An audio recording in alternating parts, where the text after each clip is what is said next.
Presiden Prabowo Subianto memecat Immanuel Ebenezer alias Noel sebagai Wamenaker.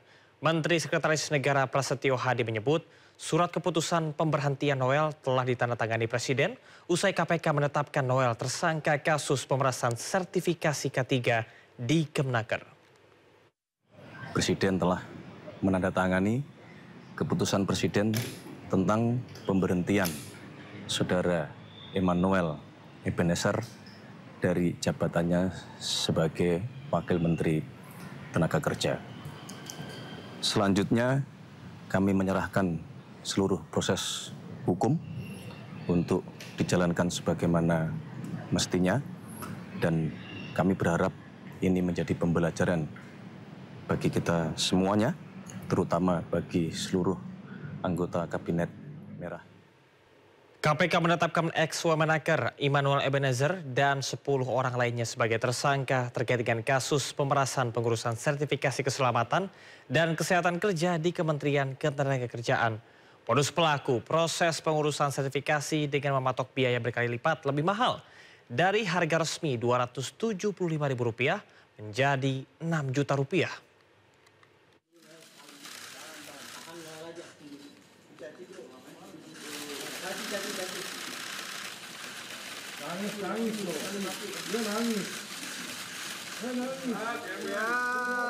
Immanuel Ebenezer tak kuasa menahan tangis saat berjalan bersama tersangka lain di konferensi pers KPK.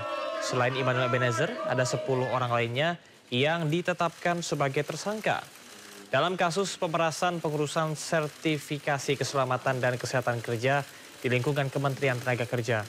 Dalam konferensi pers, Ketua KPK Setio Budianto mengumumkan bahwa Immanuel terbukti menerima uang Rp3 miliar. Dalam operasi senyap ini, KPK juga menyita 15 unit mobil, 7 sepeda motor, dan uang miliaran rupiah.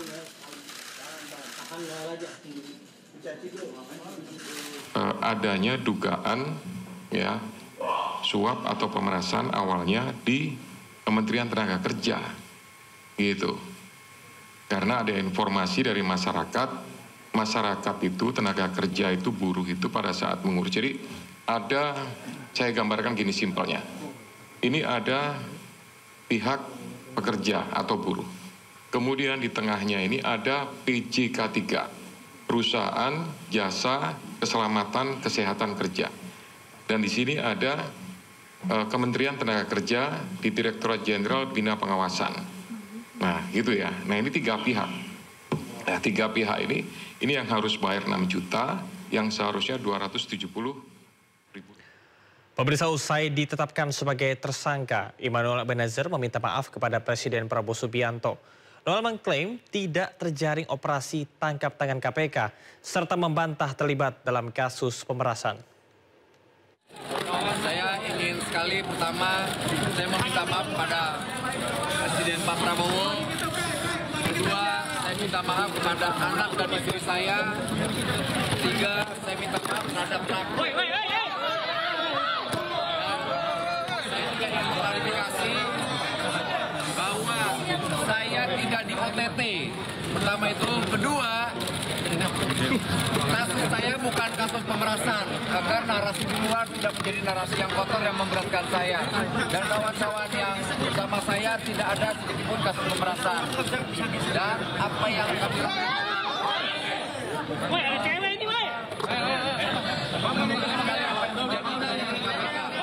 Sementara itu, Polda Metro Jaya memeriksa Rismon Sianipar sebagai saksi terlapor terkait kasus tudingan dugaan ijazah palsu Jokowi. Rismon dicecar 49 pertanyaan dari pihak penyidik, namun dirinya hanya menjawab 2 pertanyaan saja. Rismon Sianipar kembali diperiksa tim penyidik Polda Metro Jaya sebagai saksi terkait dengan kasus tudingan dugaan ijazah palsu Jokowi. Rismon dicecar 49 pertanyaan mengenai video yang diunggahnya di media sosial miliknya. Lebih dari 10 video yang akan didalami, namun baru 2 video yang selesai diperiksa oleh penyidik. Rismon mengaku dirinya ingin menjawab pertanyaan secara detail dan mendalam.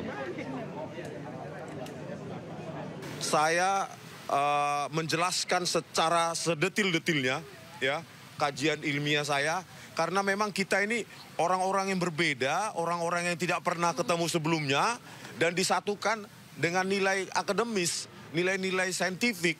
Saya dengan Bu Tipa juga kenalnya 15 April 2025 di UGM, bahkan di depan ruang 109 Fakultas Kehutanan UGM. Tetapi kita dipertemukan dengan nilai saintifik itu. Itulah yang saya jelaskan sedetil-detilnya, sehingga saya hanya jawab hari ini. Sementara itu, Rektor Universitas Gadjah Mada Yogyakarta, Ova Emilia, mengeluarkan pernyataan resmi terkait dengan isu ijazah Presiden ke-7 Republik Indonesia Joko Widodo. Ova menegaskan Jokowi merupakan alumni UGM dan pihak kampus telah memberikan ijazah yang sesuai kepada Joko Widodo. 1. UGM mengikuti dengan baik perkembangan di masyarakat terkait adanya pihak yang mempertanyakan keaslian ijazah seorang alumni UGM yang bernama Joko Widodo. 2. Secara umum, UGM menghormati hak warga negara untuk mempertanyakan isu apapun dan untuk mencari jawaban atas pertanyaan tersebut. 3. UGM sudah menyatakan beberapa kali secara tegas bahwa Joko Widodo adalah alumni Universitas Gadjah Mada. 4. UGM memiliki dokumen otentik terkait keseluruhan proses pendidikan Joko Widodo di UGM. Dokumen ini meliputi tahap penerimaan yang bersangkutan di UGM, proses kuliah selama menempuh sarjana muda, pendidikan sarjana, KKN, hingga wisuda. Informasi yang lebih rinci telah dirilis dalam bentuk podcast di sini. 5. Joko Widodo dinyatakan lulus dari UGM pada tanggal 5 November 1985. Dan UGM telah memberikan ijazah yang sesuai dengan ketentuan kepada yang bersangkutan saat diwisuda tanggal 19 November 1985. 6. Sesuai ketentuan hukum, UGM dapat menyampaikan data dan informasi yang bersifat publik dan wajib melindungi data yang bersifat pribadi.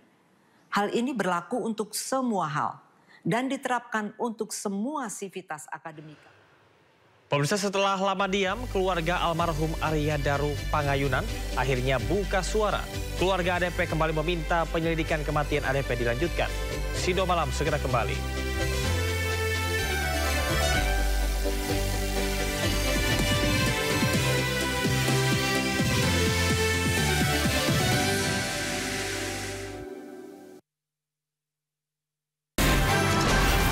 Berita aktual tersaji lengkap di sini. 7 pelaku dalam kasus Hezbollah meluncurkan belum tahu kini menjadi Sindo Today. Satres narkoba. Hujan deras disertai Mobil rombongan wartawan. Sindosia.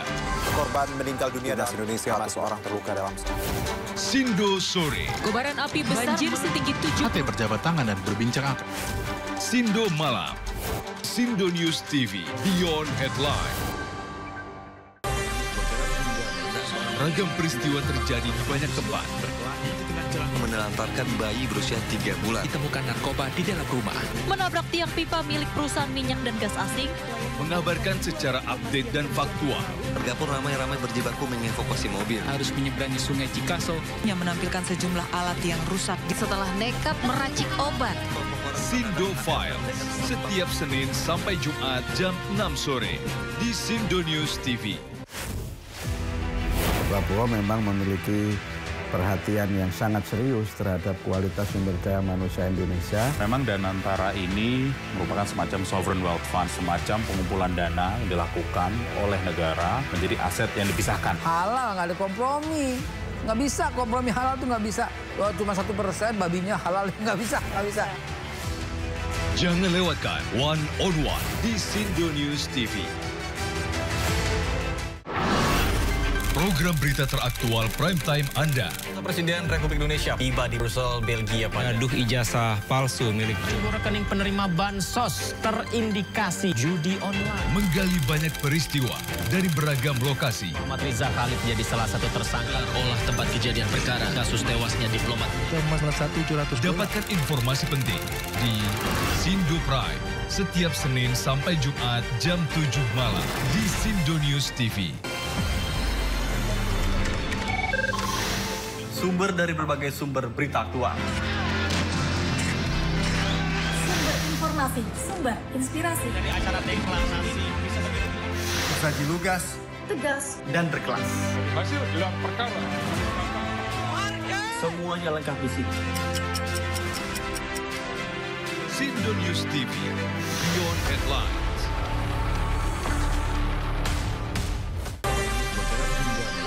Ragam peristiwa terjadi di banyak tempat.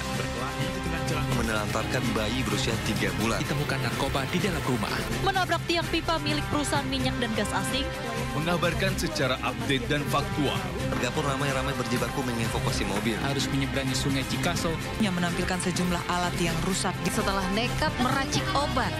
Sindo Files, setiap Senin sampai Jumat jam 6 sore di Sindo News TV.